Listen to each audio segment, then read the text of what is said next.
7 കാര്യങ്ങൾ. എത്രമാത്രം പോകാൻ പറ്റുമെന്ന് എനിക്കറിയത്തില്ല. പോകും 7 വരെ പോകും. പക്ഷെ ഞാൻ അതിൻ്റെ ആഴത്തിലേക്ക് ഇറങ്ങത്തില്ല. ഇറങ്ങിയാൽ പിന്നെ ദൂതും കാര്യങ്ങളൊക്കെ ആയിട്ട് ഒന്നിന്നും പിന്നെ കയറാൻ പറ്റത്തില്ല. സ്തോത്രം. ആമേൻ. ഹല്ലേലൂയ. അപ്പോൾ കഴിഞ്ഞ കാലങ്ങളിലെല്ലാം തിരിഞ്ഞു നോക്കുമ്പോൾ ഈ ദൈവം എനിക്ക് സഹായകനായിരുന്നു എന്ന് അനുഭവമുള്ളവർ ഒന്ന് കരമുയർത്തി സ്തോത്രം ചെയ്ത്.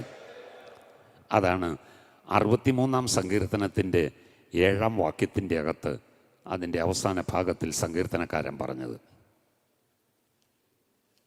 63-ാം സങ്കീർത്തനം 7-ാം വാക്യം 1-ാമത്തെ ഭാഗം.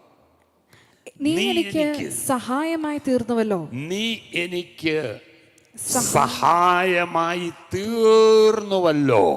കഴിഞ്ഞ കാലങ്ങളിലെ ചില അനുഭവങ്ങളെ നോക്കിയിട്ട് സങ്കീർത്തനക്കാരൻ പറയുക, നീ എനിക്ക് സഹായമായി തീർന്നുവല്ലോ. Past helper. കഴിഞ്ഞ കാലങ്ങളിൽ എളുപ്പമുണ്ട് നിങ്ങൾക്ക് ഓർക്കാനായിട്ട്. 7P. Praise God. അപ്പോൾ നീ എനിക്ക് സഹായമായി തീർന്നുവല്ലോ. Past helper. ആര്? നമ്മുടെ കർത്താവ്. ഇവ എവിടാ?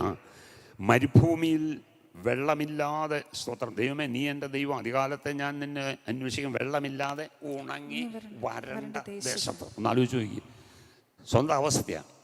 ഉണങ്ങിയിരിക്കുക, വരണ്ടിരിക്കുക, ഇങ്ങനത്തെയൊക്കെ അവസ്ഥയാണ്. ഇല്ല, നമ്മുടെ ജീവിതത്തിൽ ഇപ്പോൾ ചോദിച്ചു കഴിഞ്ഞാൽ പറയും, ഉണ്ട്, എൻ്റെ പേസ് ഉണങ്ങിയിരിക്കുക, എൻ്റെ ആരോഗ്യം ഉണങ്ങിയിരിക്കുക, എൻ്റെ സമാധാനം ഉണങ്ങിയിരിക്കുക, എല്ലാം വരണ്ടിരിക്കുക. ഒന്ന് ആലോചിച്ച് നോക്കിയേ. സ്തോത്രം. എന്ത് വേണം? മാറ്റം വേണം. ഉണങ്ങിയിരിക്കുന്ന സ്ഥലത്തിന് മാറ്റം വേണമെങ്കിൽ വെള്ളം വേണം. നമ്മുടെ ജീവിതത്തിൽ ഇതുവൻ്റെ ഓരോ ഉണക്ക് സംഭവിച്ച അനുഭവങ്ങളുണ്ട്. ഉണങ്ങിയിരിക്കാനല്ല. ഒരു ദൈവ പൈതൽ ആറ്റരികത്ത് നട്ട വൃക്ഷം പോലെ. അല്ലേ? Praise God.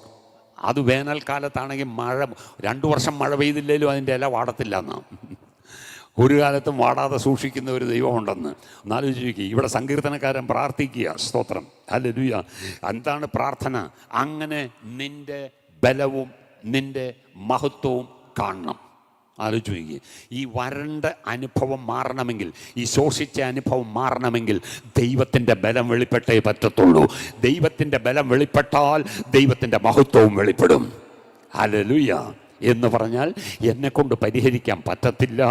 എൻ്റെ ദൈവത്തിൻ്റെ ബലം അതിനകത്ത് വെളിപ്പെട്ടെങ്കിൽ മാത്രമേ പറ്റത്തുള്ളൂ. എൻ്റെ ദൈവത്തിൻ്റെ ബലം വെളിപ്പെട്ടാൽ ഞാൻ നിന്ദിതനായി ഇരിക്കത്തില്ല, ഞാൻ അപമാനിതനായി ഇരിക്കത്തില്ല, ഞാൻ ലജ്ജിതനായി ഇരിക്കത്തില്ല.